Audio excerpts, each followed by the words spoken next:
ولقد آتينا موسى 9 آيات بينات فاسأل بني إسرائيل إذ جاءهم فقال له فرعون إني لأظنك يا موسى مسحورا.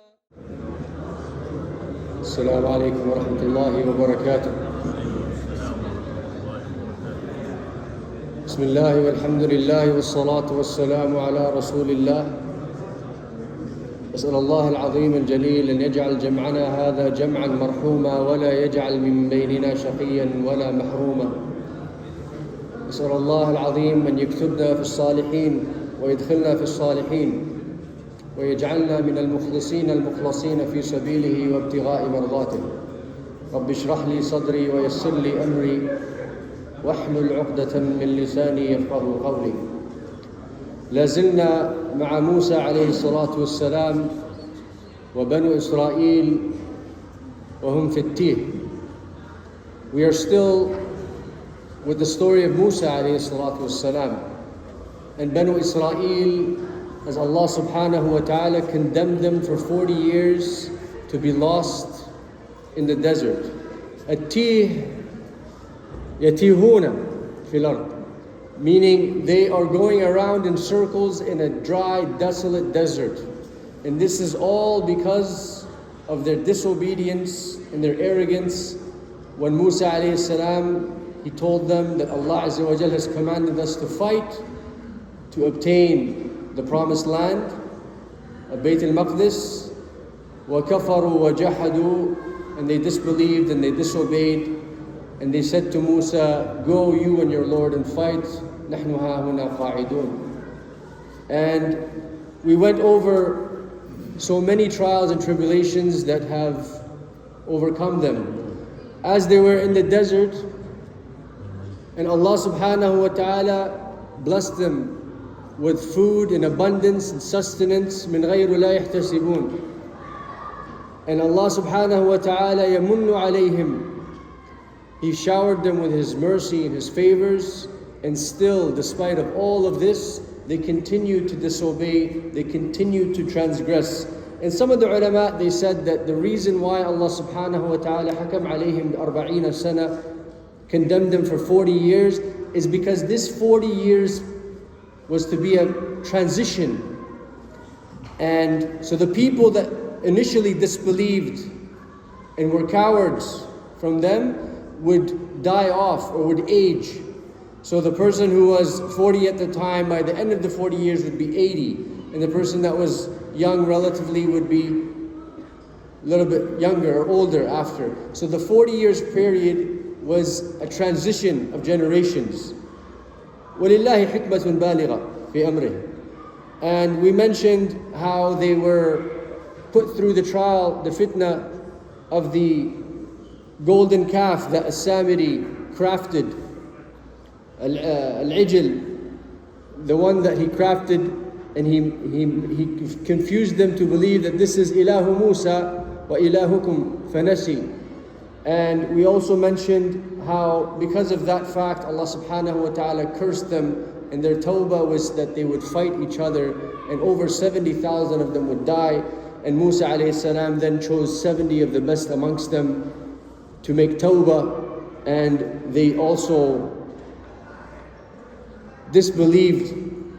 وَإِذْ قُلْتُمْ يَا مُوسَى لَن نُؤْمِنُ لَكَ حَتَّى نَرَى اللَّهَ جَهْرًا أَعُوذُ بِاللَّهِ. They said, O Musa, we will not believe you, we will not be compelled to believe you until we see Allah. This is the extreme arrogance that Banu Israel reached. And this was a fitna. And during these 40 years, 3 incidents in particular happened. وَهُمْ فِي التِّيهِ. The first is the story of the cow, al-baqarah. وَهِيَ مَقْصُوصَةٌ عَلَيْنَا. It is a story that has been told to us in detail in the chapter, the cow. In a nutshell, a wealthy man amongst Banu Israel, he had many vast wealth, land and riches, and his relatives were very jealous of him, and they plotted to kill him. so they could take from his wealth and inherit him. And his nephew, who is the son of his brother, he conspired to kill this man, and he killed him. And then they made this whole charade that they don't know who killed the man. So they came to Musa alayhi salatu wassalam, and they said, "Oh Musa, our uncle is dead, someone killed him, we don't know who." So some of them, they said, "Why don't you ask your Lord, O Musa, yubayyin lana, to show us who is the murderer?" And this is another ayah that Allah subhanahu wa ta'ala is showing Banu Israel through Musa alayhi salatu wassalam. And Musa alayhi salatu wassalam, he asked Allah subhanahu wa ta'ala, and Allah commanded him to command Banu Israel liyadhbahu baqarah.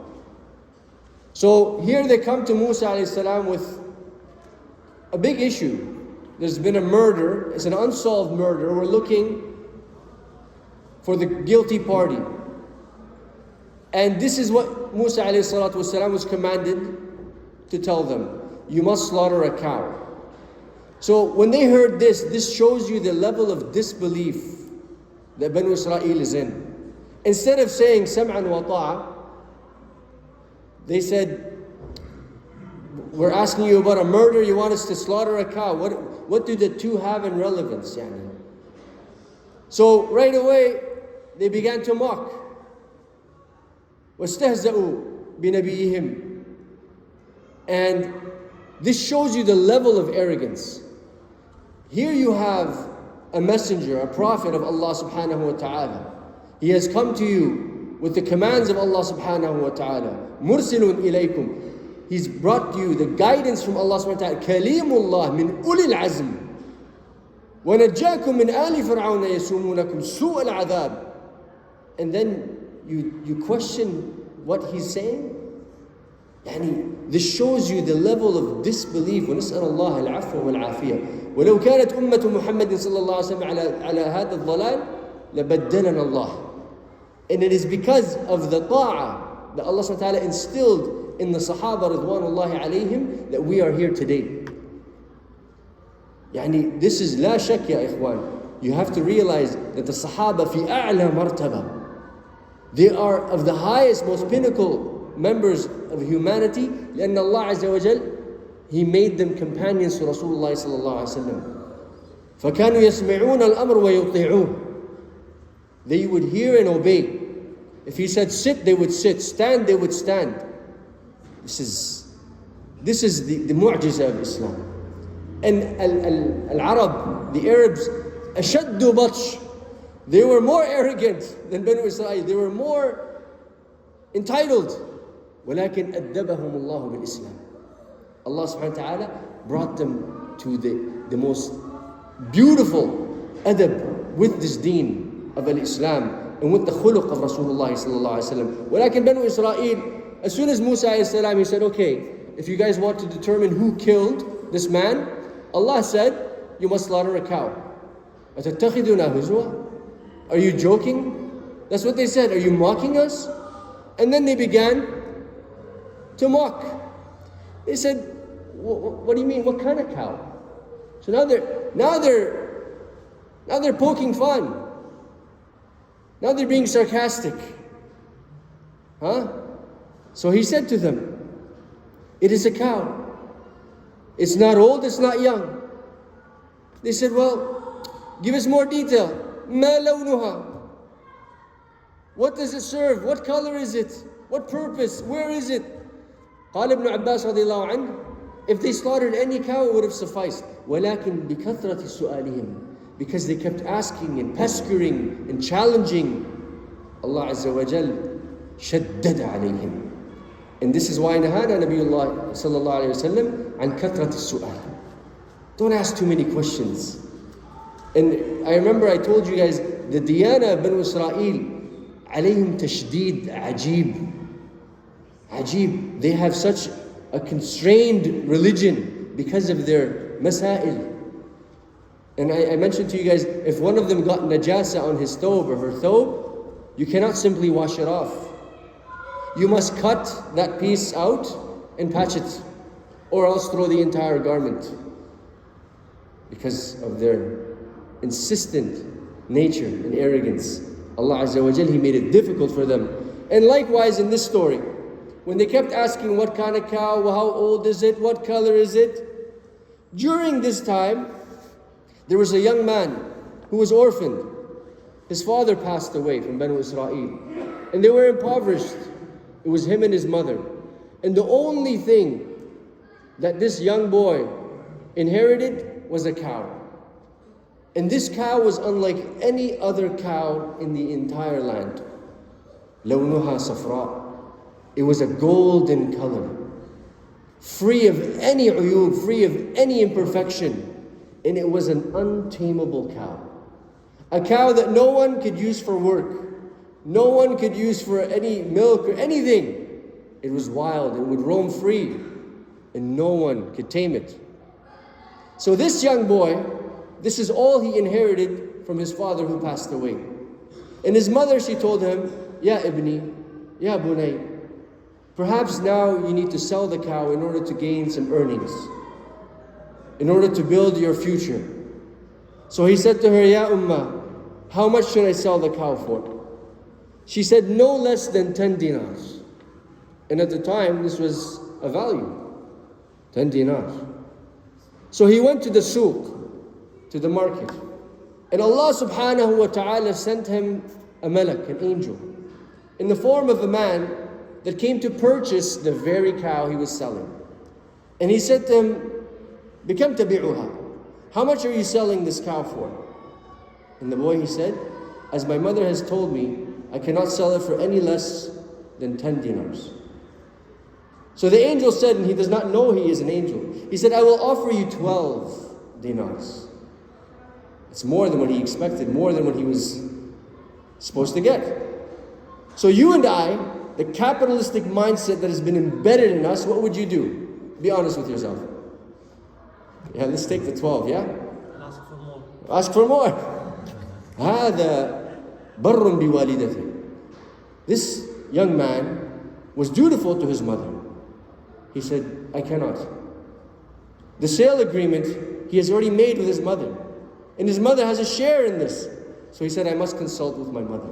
So he returned to his mother and he says, Ja'ani rajul, a man came to me and he offered me 12. And I had to ask her permission. So she said to him, sell it to him for 12. The next day he returned and the angel came in the form of a man. He says, Atabi'uha? Will you sell it to me? He said, yes, for 12. He said, you know what? I'll give you 14 and don't say anything. What a deal. This guy he's got bank, as they say, huh? Deep pockets. So he said, La, I cannot. Now, I want you to take a lesson from this. Muhammad sallallahu alaihi wasallam, he says, Al-Muslimuna ala shurutihim. The Muslims are based upon their agreements. هذه الكلمة, this statement is very heavy. What it means is that if you have a deal, an understanding with someone, you are held to that. And it is marbuta bi Islamic. It is tied with your deen. So do not scheme, do not cheat. This is directly countering the capitalistic nature and the mindset that you might get this opportunity. So you gotta hustle that guy. You gotta make that extra dollar. Whatever you can, make the money, right? This is what they've been teaching us. I grew up here and I know what I'm talking about. Any chance you get, hit him hard, right? This boy, you know what he said? He said, no. I have to consult with my mother. So he returned to his mother and he said, the same man came and this time he offered me 14. She said, Ya ibni, this is an ibtila. This is a trial from Allah. And that exactly was it. So she said, this individual is marsul. He's been sent from Allah. He's an angel. And he's trying us with our wealth. So when he returns to you the next day, ask him what we should sell it for. And exactly what happened. When he returned the next day, he said to him, my mother is asking you, what should we sell the cow for? He said, you know what? Don't sell the cow. Hold on to it. For its value is astronomical. You will get more than what you've ever imagined. And all of this is happening while all of this is happening with Banu Israel and Musa alayhi salatu wassalam. So when they narrowed it down, Baqaratun Safra, they're like, the only cow we know that has this goldish hue. And subhanAllah, how Allah subhanahu wa ta'ala tied it with the same ijl, الَّذِي أُشْرِبُوا فِي قُلُوبِهِمْ, same color. Huh? They said there's only one cow like that, and it belongs to a young man. It's a wild cow. No one can even approach it. And it's not old, it's not young, it doesn't work. So they came to this young boy, and they said to him, we need your cow. How much do you want? You were asking 10 dinars? We'll give you 10 dinars. So now he has the upper hand. And he said to them, I want the weight of the cow in gold. How much does a cow weigh? Do you guys know how much a cow weighs? How much? 700 kilos on average. Times 2.2046, what is that? It's like 1,500 pounds. Do you know how much 700 kilos of gold is today? $38 million. And Banu Israel were forced to pay it. Shay Ajib. That young man went from being an impoverished yatim to a millionaire at that era. بطاعته وبره لأمه وطاعته لربه. Just so you understand, these stories are not just entertainment, huh? And this could happen to you and I, huh? And I know of people, أقسم بالله, that have attained astronomical wealth simply because they obeyed their parents. بر الوالدين شيء عظيم. To obey your parents, specifically your mother. My father is right there. Hafidhahullah. Specifically your mother. Habibi. Not only do you obtain the dunya, you obtain the akhirah. So this young man, he sold his cow, which was wild and free, pretty much useless to him and anyone else, for $38 million in gold. Allahu Akbar. So the instruction was that they were to slaughter the cow, this exact cow, and they had to purchase it, and they purchased it, and they slaughtered it. And then Musa alayhi salam, they still didn't understand what's going on. So they took a piece of this cow, وَضَرَبُوا الْمَيِّتِ, and they struck the deceased. فَقَامَ حَيًّا يَنْزِفُ مِنْهُ الدَّمُ. And the man who was deceased, cold, pronounced deceased, he stood up, and his throat is cut and bleeding. فَسَأَلَهُ مُوسَى. He said to him, can you point out who killed you? He said, Ibn Ammi, ثُمَّ مَاتْ. This is an ayah. كَذَلِكَ يُحْيِي اللَّهُ مَوْتًا. You and I, we don't understand. This is hikmatullah subhanahu wa ta'ala. And this was an ayah to Banu Israel, an ayah to us today. So the nephew, obviously he got the punishment in return. He was killed for the crime. And this was a lesson for Banu Israel. Another thing that happened during the time of the Tih, when they were lost in the desert, was the meeting of Musa alayhi salam with Al-Khidr. Now this was no coincidence, by the way. This didn't just happen like they met up on, some place and was random. Hey, who are you? No. This was designated with a purpose, like everything, subhanAllah. قام موسى خطيبا في بني إسرائيل. Musa was addressing his people. And a man amongst them, he said to him, he says, من أعلم أهل الأرض? Who is the most knowledgeable in the world right now? Like the most knowledgeable man? فموسى عليه السلام التفت يمين شمال ولم يرد الأمر إلى الله. He didn't say Allahu A'lam. He said أنا أعلم الناس وبحقه As far as he knows, he is the most knowledgeable. وَنَبِيُّ اللَّهِ وَرَسُولُ اللَّهِ وَكَلِيمُ اللَّهِ. فالله عز وجل, He sent him divine decree. He said, there is a man that is more knowledgeable than you. Now what does that mean? Do we say that Al-Khidr is more knowledgeable than Musa alayhi salam? Does he know more? Is he in higher order? La.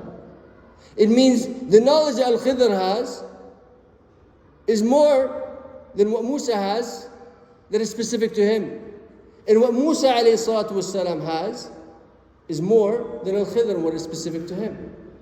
And by the way, there's people of Ahlul Bid'ah who say that Al-Khidr is a wali. Al-Rajih wal-Arjah is that he is a Nabi. He is a Prophet alayhi salatu wasalam. And I'll tell you why. This is self-explanatory in the Quran. And they say that, hey, look, this is a wali of Allah and he is a'lam min Musa. La, habibi. Musa alayhi salam min uli al-azm. Allah azza wa jalla rafa'ahu ila as-sama'i as-sadisa. Kalimullah. Rasulullah. وين تقارن يعني? Calm down.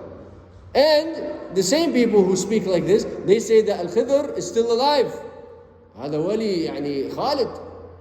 And they say, which is all weak, there's no authentic narrations, he is the one who's going to kill الدجال. من أين أتيتم بهذا؟ كل هذه محرفة مكتوبة. فwe know, أهل السنة والجماعة, that Musa alayhi salam is a messenger of Allah, a prophet of Allah, and Al-Khidr is a prophet of Allah.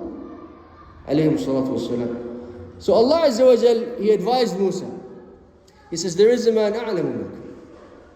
So Musa alayhi salam تشوق للعلم. He wanted to meet this man. He wanted to learn from him. If I told you that there's somebody better at your job, you didn't want to see this guy, huh?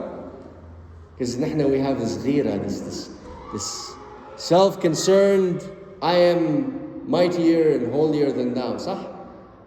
لا, العلم يحطم هذا وأنا أفقركم في العلم, just so you know. Musa alayhi salatu wasalam, he was excited. He longed to meet a man that is more knowledgeable than him. So he asked Allah Azza wa Jal, where is he? How do I get to him? كيف أصل له? مجمع البحرين. He is in between. You have to get to him by sea. And this, you have to realize that when Musa alayhi salam heard about this, he could have just said, okay, khalas, there's a man a'lam minni. La. Ijtihad.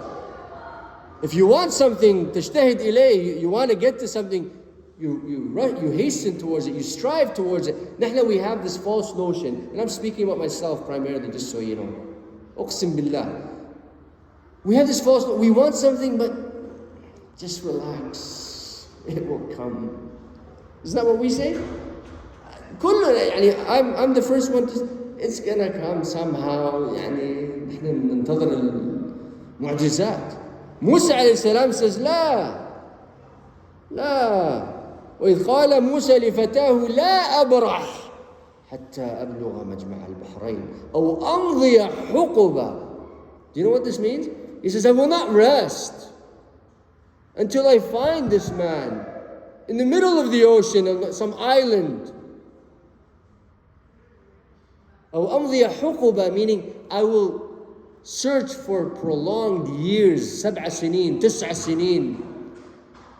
This is what he said to Yusha ibn Nun al-Fata.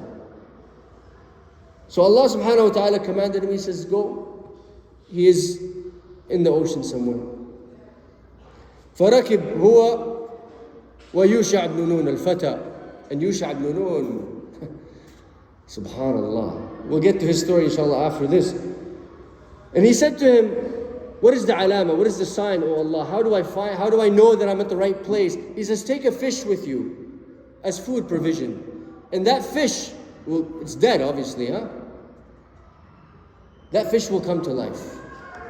So they got on board their little vessel, and they had the fish on the side of the boat in a little net. And they sailed out. They got to a resting place on the shoals, and they rested. And this is in Surah Al-Kahf, you read it every Friday.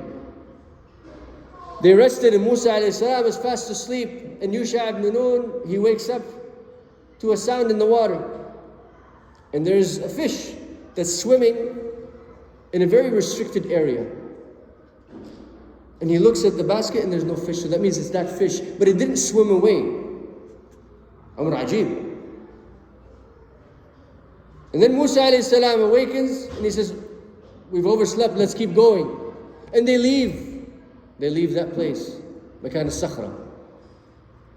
And on the way, Musa alayhi salam, for the first time throughout this journey, he felt fatigue and hunger.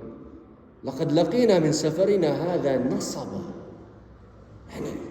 This has been a long journey and we're hungry and tired. آتِنَا غَدَاءَنَا. Bring our fish. فَالْآنَ. Now, Yusha ibn Nun تذكر. He remembered. The fish, it actually hopped out our ship. نسيت الحوت. وما ينسانيه إلا الشيطان أن أذكره. It hopped out at the sakhra that we were at. So they returned. And they returned back to the same place and they found the fish and they found Al-Khidr. And just as a note, as a reference to you, why was he called Al-Khidr? That's not his name, this is his laqab. It was mentioned, I believe in Sunan Nisa'i, عن أبي هريرة رضي الله عنه وارضاه. He said that Rasulullah ﷺ mentioned that Summi al-Khidr, because if he sat on a desolate plain that was dry, the grass is dry and there's nothing, there's barren, it will turn lush green.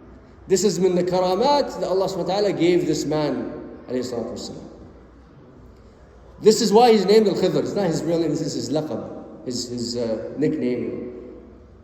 So there they found this man. And Musa alayhi salam greeted him, introduced himself, and he said, I am here to learn from you. I am your student. You would think that a man of this knowledge would be welcoming. Tfaddal, we're going to teach you. He says, إِنَّكَ لَا تَسْتَطِيعَ مَا يَسْرِ. You will not be able to have patience. And this is a great lesson for our youth. Because there's a lot of things that are happening nowadays that you and I are watching and we have no patience. We are quick to judge, quick to have an opinion, quick to think we know it all. Isma', this is Musa alayhi salatu wasalam. And Al-Khidr is telling him, you will not have patience with me. So he says, listen, I'll make a deal with you. I will observe patience. So Al-Khidr, he said, I have one condition. You do not ask or comment about anything that happens so long as I am here until I explain it to you. واضح? واضح. Agreed? Agreed. Okay. So they set sail and they hitched a ride مع مساكين يعملون في الأرض with a group of poor, impoverished sailors. And these sailors, the ulama, they said, perhaps they knew of Al-Khidr, so they gave them a free ride. Because يعلمون Al-Khidr alayhi salatu wasalam, he's a pious man, giving the people guidance. So they said, you're with Musa as well, another prophet, another messenger. تفضلوا. And Yusha ibn Nun. Subhanallah. So they gave them a free ride. And their vessel was a simple vessel, yani nothing fancy. So they set sail.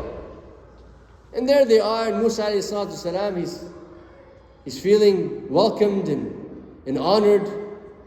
Free ride and nice people. And he turns around and Al-Khidr is poking holes in the ship, damaging it. And he says, what are you doing? What what are you doing? You're going to cause us to drown. Why are you ruining their ship? Like, what did they do to deserve this? Amr ajib, yani, like anyone would say, what? But he forgot. So he said to him, did I not tell you that you will not have patience? So he said to him, لا تؤاخذني بما نسيت. I'm very sorry. Don't hold me accountable to that which I forgot. I forgot. So he said, okay. When they disembarked the ship, and now the poor people who gave them a ride, they have to fix their ship, It was that badly damaged. They disembarked, they're walking, and there's a group of young boys playing. Al-Khidr, he singles one of them out, and he kills him. لَقَدْ جِئْتَ شَيْئًا نُكْرًا. Musa alayhi salam, he just witnessed him sabotaging poor people's ship that gave them a free ride, and now he's murdering an innocent child. What are you doing? أَلَمْ أَقُلْ لَكَ إِنَّكَ. And laka here, he says to him, you specifically, did I not tell you? Did I not warn, did I not make the deal with you that you're not going to be able to have patience? He says, if I ask you again about anything else, then لا تصاحبني. يعني خلاص, then we're excused, we're done in a sense. فانطلق. On their way, they reached a qarya, a people. And back then and today, to this day, subhanAllah, the honorable understanding is that if a guest comes, a traveler, you must host them for three days and 3 nights, with food and accommodation. So they came to them and they asked them, استطعم أهل القرية. Can we have some provisions? Can you help us? أبوا. These people were very greedy. They said, no, get out of here. We don't care if you're a Rasul, we don't care if you're a Nabi, we don't care if you're a... Abaw. On their way out, they didn't argue. See, this is the etiquette of the Anbiya and the Rasul. They asked, they were denied, they walked away. On their way out, Al-Khidr, he noticed a jidar, a wall that was on its way, it's teetering, and it's been lacking maintenance. فَأَقَامَ. So he hunkered down, he fixed the bricks, mortared everything, stabilized it. And Musa was watching. He says, what are you doing? These are the same people that didn't even give us a morsel of food or drink. And here you are, helping them? You see, this reminds me of something. جاء رجل لمحمد صلى الله عليه وسلم. A man came to Rasulullah صلى الله عليه وسلم. He says, Ya Rasulullah, I have family members and I'm so good to them. I'm kind to them. I help them. And every time I help them and I'm kind to them, they return nothing to me but hate and despise and mashakil and problems. فقال له رسول الله صلى الله عليه وسلم كن على ما أنت عليه كما قال. He says, stay the way you are. Be good to people. Be good to your family. Even though despite they're not good to you in return, be good to them. فَكَأَنَّمَا يَسِفُّهُمُ الْمَلْ. And he gave him the method. He says, and it's as if though you get the bread and they get the ash. Back then, the Arabs, they would cook their bread underneath the sand with the coal. So they put the dough, they put the coals, and they cover it with sand. And then they would remove the bread when it's cooked, and they would blow. So all the ash would go off and they would have the bread. So he said, to you, you get the reward, the ajr, the bread from whom? From Allah. And they get the ash. So Al-Khidr, same thing. These people didn't want to feed him or anything, but he's going to be good to them on the command of Allah. So as soon as he saw him do this, he says, you should have got some sort of payment at least. I mean, we didn't even get water or food. Asked him for a couple of bucks. He says, هَذَا فِرَاقُ بَيْنِي وَبَيْنِكَ. this is where we separate. You broke the deal. And then he says, alayhi salatu wasalam, and this is dalil qati' that he is a prophet. He says to him, وَمَا فَعَلْتُهُ عَنْ أَمْرِي. He says, سَأُنَبِّئُكَ, I will tell you why I did what I did. وَمَا فَعَلْتُهُ عَنْ أَمْرِي. يعني ماذا؟ وَحْيٌ يُوحَى. It is divine decree. So he said to him, and you guys all know the story, we're going to conclude here because I see a lot of you are tired. He said to him, the ship that we boarded, those people, they were impoverished, yes. They gave us a free ride, yes. But if we prolonged the journey with them and their ship was intact, كَانَ وَرَاءَهُمْ مَلِكٌ. A king was going to come behind them and take their ship غصبا. Take their ship by force. But because I did that and I punctured it and I put a aib in it, the king passed by and he saw it and he said, what a worthless craft. Keep going. Huh? Shift al-hikmah wain? You see where the hikmah is? And a lot of times this happens to you and I, and we do not see the hikmah. We do not see the wisdom. And then he said to him, and about the young man. The young man was going to grow up to be a kafir taghiyah. Huh? And his parents loved him so much, he was so dear to them, that if and when he grew up and he became a kafir, he would also يجلب أباه وأمه للكفر. His mom and his father would follow him in disbelief. So Allah Azza wa Jal, He designated خير for them and for him.